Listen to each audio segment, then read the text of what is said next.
Welcome to the Real News Network. I'm Paul Jay, and we're continuing our discussion with Peter Kuznick about the history of the Democratic Party and the struggle between what I'm calling the progressive wing, or the wing that is more associated with the workers and unions involved in the Democratic Party, and the oligarchical wing, as I would call it, the elite section of the elite that's involved in commanding, directing, fighting for the Democratic Party.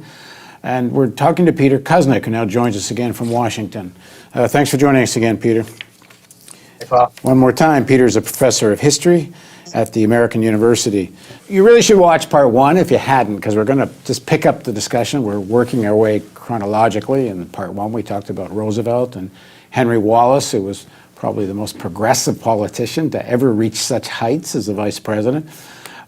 Before we get to Truman and the purging of the New Dealers, in the election that followed, Wallace runs as a third-party candidate. If Wallace is so popular throughout the country, as you said, is second most popular politician in the country after Roosevelt, why isn't his third-party run more successful? Because Truman wins and Wallace doesn't. A lot has changed from 1944 to 1948 in the United States.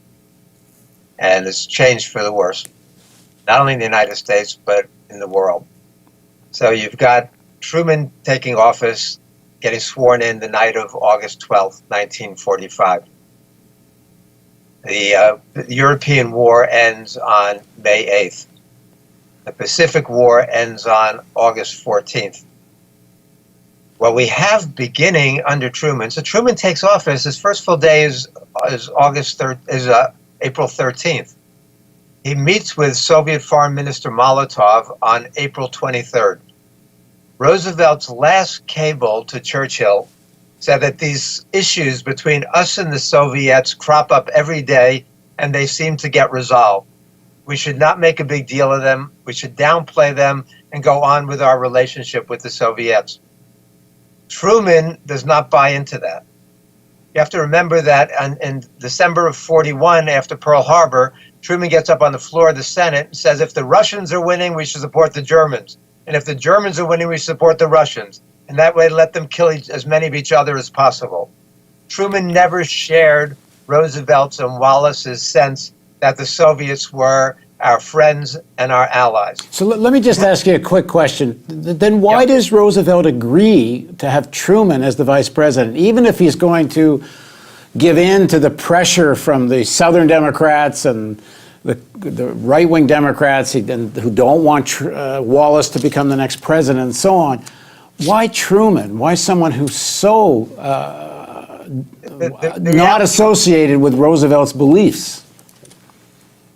Because the other choices were, the main choice, the other person who really wanted it was Jimmy Burns. And Jimmy Burns was an outright segregationist. And so, from South Carolina. And so Jimmy Burns, who had played an important role during the earlier New Deal and been on the Supreme Court, and then becomes Truman's leading foreign policy advisor, Jimmy Burns was too right-wing. The reason they chose Truman was not for any qualifications that he had, or any background or experience or national reputation. They chose him because he didn't have any strong enemies. Truman was not, he was mildly pro-New Deal, mildly pro-labor, and was not, he himself was personally a racist.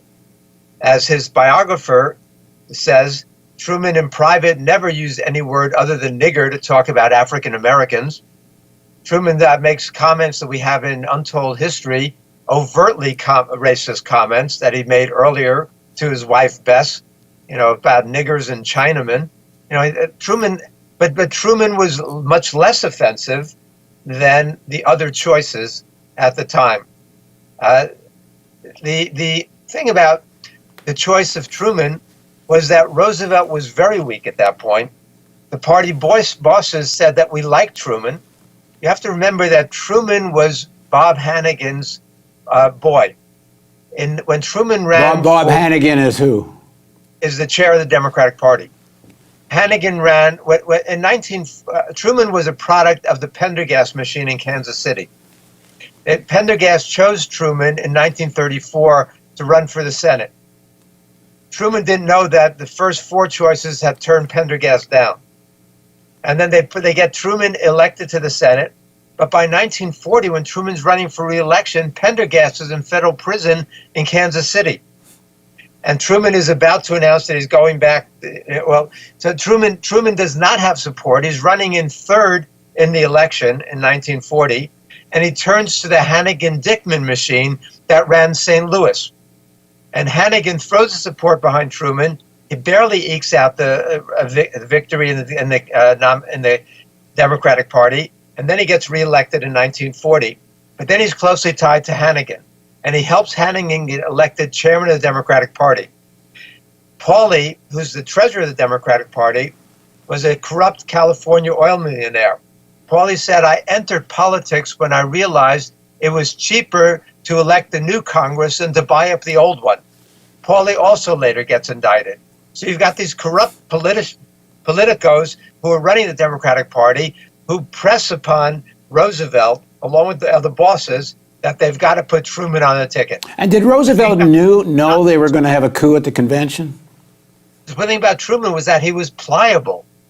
You know, he didn't have strong views and was going to go along with what the party bosses wanted. But did Roosevelt know that they were going to yank this away from Wallace at the convention?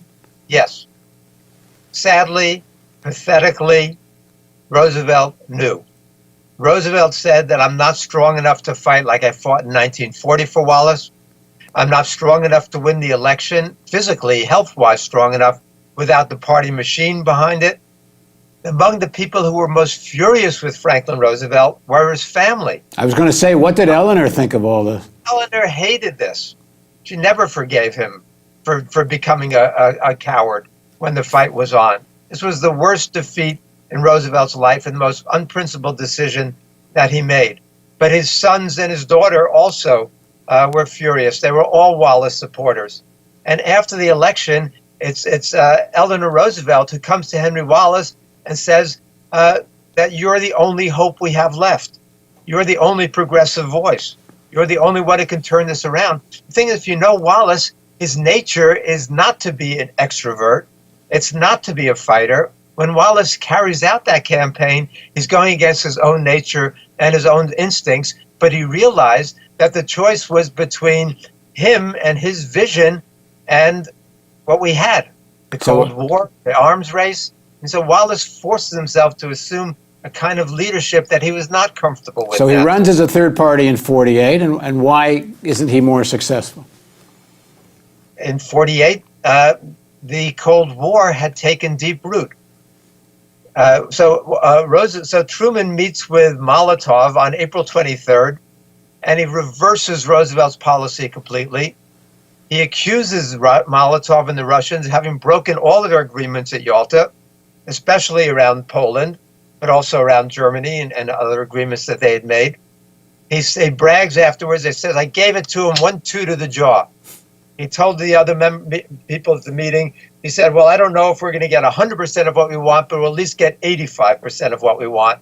So he accuses the Russians of having betrayed their agreements to Roosevelt at Yalta. Joseph Davies, the former ambassador to the Soviet Union, sits Truman down twice over the next couple of weeks, and he explains to him the history that the Russians had not only followed through on their commitments, they'd exceeded their commitments, which was with the view of Marshall. It was the view of Stimson. So they have a meeting of the policymakers before Roosevelt meets with Molotov, and Stimson says to him there that the Russians have a better view and understanding of their own national security interests than we do, and we should listen to what they're saying. What the Russian view was that they'd been invaded twice through Eastern Europe by Germany, and what they wanted was a buffer zone in Eastern Europe. They didn't want compliant governments. They didn't want lockstep governments. They didn't want servile governments. What they wanted were friendly governments in Eastern Europe. And Roosevelt understood that and agreed to that at Yalta. But Truman does not understand that. And so Truman reverses Roosevelt's policies. What the Soviets suffered, according to Kennedy at his AU commencement address in 1963, what the Soviets suffered in World War II was the equivalent of the entire United States east of Chicago being wiped out. What Americans don't remember is that throughout most of World War II, the Americans and the British confronted 10 German divisions combined. The Soviets were confronting 200 German divisions. As Churchill says, the Red Army tore the guts out of the German war machine. You have to realize what that 27 million Soviets who died during the war means. You know, after 9/11, as I point out to my students, we lost less than 3,000 people on 9/11. How many countries did we invade? How much of the world did we upend after 9/11 to get revenge for that, but to stop the effects of that? But the Soviet losses in World War II numerically are the equivalent of one 9/11 a day, every day for 24 years. Roosevelt understood that. Wallace understood that. They bent over backwards to try to give support and help to the Soviets in rebuilding. Truman took the opposite view, that we had to stop the Soviets, that their security interests were antithetical to America's interests. And so Truman reverses that policy. He backs off, he wavers, oscillates to some extent for the next year. And Wallace stays on in the cabinet as Secretary of Commerce. Roosevelt gave him his choice of any position, much like Hoover in 1920, given the choice of any position he wanted. He chose Secretary of Commerce because he wanted to rebuild the economy. But from that position inside the cabinet, he wages single-handedly the fight against the nuclear arms race and against the Cold War. And he's often the only voice fighting against Truman's reactionary policy, although at times he did have allies. And in September of 1946, it just becomes too clear that Wallace's policies of friendship toward the Soviet Union were so opposed by not only Truman, but Burns, who's become Secretary of State and is Truman's main advisor. And the rest of the New Dealers are all gone by then.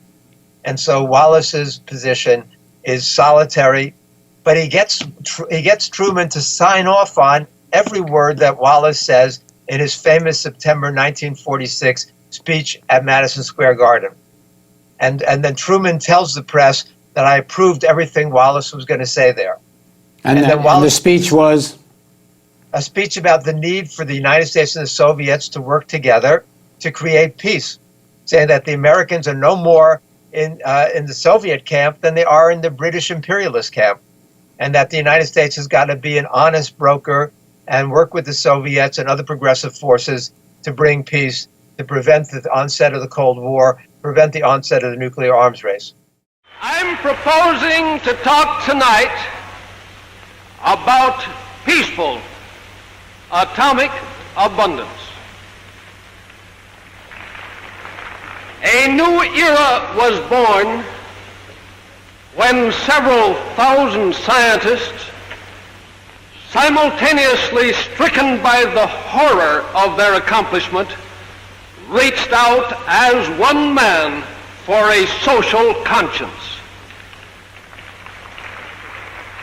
They have long known what the American people are just beginning to know, that all of us, both individually and collectively, are now facing the greatest challenge ever placed before man. We can turn toward darkness, destruction, and death, or toward light, peace, and abundance. We must move with speed, determination, and faith. The stakes are the human race. We cannot fail. We cannot delay. The awe-inspiring responsibility is ours for a short time only. The war we won was a people's war. The peace we win must be a people's peace.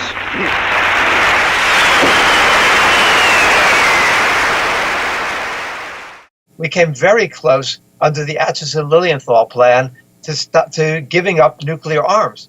and to preventing a nuclear arms race. But Truman and Burns stupidly appointed Bernard Baruch to represent the U.S. at the United Nations, which Oppenheimer and Acheson and the others and Lilienthal knew was the death knell to any kind of attempt to get rid of nuclear weapons and put it under UN auspices and then getting rid of them in 1946. Right. So the United States, by 1947, when Truman is going to announce the Truman Doctrine and take over the British commitments in Greece and in Iran and elsewhere, Truman, he meets with Arthur Vandenberg, and Senator Vandenberg tells Truman, if you want to get this policy through Congress, you have to scare hell out of the American people. And that's what Truman was doing during that time. And we've seen over and over again how manipulable the American people become when they're scared. And they were terrified that the Soviets posed this threat that was trying to conquer the world. The Soviets never had a plan for world conquest during this time. What the Soviets wanted was ongoing friendship with the U.S. They wanted economic aid from the U.S., which Roosevelt had promised. They wanted to help in rebuilding the Soviet economy, which had been destroyed. But Truman makes it seem as if they're out on this aggressive campaign to take over the world, and the American people fell for that. Peter, Wallace ran in 1948 on a progressive vision of world peace and friendship. There's the media had turned against him. The Democratic Party had turned against him. The Republicans, of course, were against him. And they attacked him during the campaign. They red-baited him viciously. He made a lot of mistakes during that campaign, opened himself up to that kind of criticism, and ended up doing very, very poorly. Although early on it looked like it was going to be a viable campaign. So Truman helps initiate the Cold War, which in the end helps to bury Wallace. He uses nuclear weapons in Japan, and again, you'll be able to see this interview I did with Peter about the whole issue of the use of the nuclear bombing of Japan and how it was, in fact, a shot across the bow against the Soviet Union, and in many historians' view, including Peter, not necessary to end the war with Japan. But talk a bit about, so I'm saying in great depth you'll see these other stories. But talk about the purge of the new dealers by Truman, because that really is part of the story, thread we're trying to follow that leads us to the fight with Sanders. The most principal ones who are still remaining, when Roosevelt died, a lot of them left. Some of them had already been replaced by 1945. But Roosevelt and Harold Ickes were there, with Morgenthau leading the fight. And first Truman is really vulgar when it comes toward Harold Ickes. He refers to him as old shit-ass Icks. He refers to him to the media as shit-ass Icks. This is while he's still Secretary of the Interior. And then he gets rid of Ickes. And then there's really, Wallace has allies because Wallace is so smart and so persuasive. But it was clear which way the country was moving by 1945 and 1946. And it was clear which direction Truman wanted to take the country by the time he fires Wallace in September of 1946. So it was a lonely struggle. Wallace waged it heroically for more than a year. But even Eleanor Roosevelt is starting to waver after 1946. When the people who support Wallace, when he comes out condemning Truman's policies, are people like Albert Einstein and a lot of other real progressives at the time. But the country was moving sharply to the right. And we also, during this time, have McCarthyism on the rise. It's the chair of the Republican Party who says during the 1946 election that this is a choice between republicanism and communism. So part of what's going on is the Republican effort to damn the New Deal. And they're running neo-McCarthyite campaign in 1946. McCarthy is a latecomer to McCarthyism. McCarthy doesn't make his famous speech in Wheeling, West Virginia, till February 9th, 1950. But the Republican Party had become McCarthyite much, much earlier in 1946. And Truman made another one of his colossal blunders, and that's that he thinks he can preempt this right-wing McCarthyite attack on the Democrats by going along with it. So Truman is the one who initiates the loyalty security hearings, the God Bless America pledges around the country. Truman starts purging the party of the progressives and the left-wingers in 1946, thinking he can buy time and prevent the Republican attack. But he legitimizes it. The same stupid thing we see the Democrats doing over and over again, legitimizing the attacks from the right, thinking that they can get a softer version of them and that the right-wingers are going to lay off. Instead, the right wing uses the Democratic legitimization of these policies and doubles down and takes it to a further extreme position. We see that with McCarthyism. We see that with the Cold War. We see that with the nuclear arms race. We're going to see it over and over again. Yeah, we see it from the transition from Obama to Trump, but I'm jumping ahead.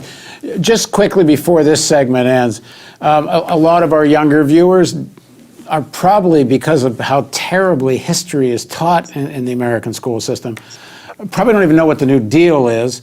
And the context, let me just quickly try to frame it, and then if you can help develop it. In the midst of the Great Depression and great crisis of global capitalism in the 1930s, Roosevelt saw as the method of dealing with the crisis, unlike in Europe where fascism and the use of brute force to try to destroy the workers' movement, in the United States there was concessions made to the workers, to the working class, to ordinary people, jobs, there was various kinds of stimulus, and so on. That New Deal, by the end of the war, I think in terms of the elites, they said, well, we don't need this New Deal anymore. We gave working people way too much. Now let's get it back. Does that jive with the way you see it? I think the attack on the New Deal actually starts earlier. You've got the rise of a new right wing in the United States, which doesn't gain any footing really, but at least they're there in the 35, 36 period. You've got Roosevelt announcing in 38, 39 that the New Deal reform phase is over, which is tragic because in 1939 you had the Wagner Act, which was to create a national health care system in the United States. It was supported, it had tremendous support across the board to create a real national health care program, not the silly stuff or the limited stuff we see under Obamacare, but a real national health care program. And Roosevelt actually stabs that in the back in 1939, pulls his support from that, even though many people assumed that was going to be the leading edge of America's reform program going forward. Then during the early 1940s, you've got a battle between Jesse Jones and Henry Wallace. Wallace initially had tremendous power and influence, but there's a conservative backlash against that, and Roosevelt does not stand up strongly and support Wallace. So in some ways, he undercut Wallace even earlier than 1944. But clearly, you've got the corporate interests who, as you suggest, are waging a counterattack against the New Deal. The New Deal was a very democratic, very progressive, and very pro-working class policies of social reform, the opposite of what we saw in much of Europe at that time, where we see the Hitlers and the Mussolinis and the right-wingers taking over. The United States had moved sharply to the left during that period. But there were blunders and missteps, packing the Supreme Court in 1937, a lot of things that weakened the New Deal reform program, even before the right-wingers were able to stage their coup in 1944, and even more so in 1948. Okay, in the next segment, we're going to pick up this history of the struggle within the Democratic Party with historian Peter Kuznick. Please join us for that on the Real News Network.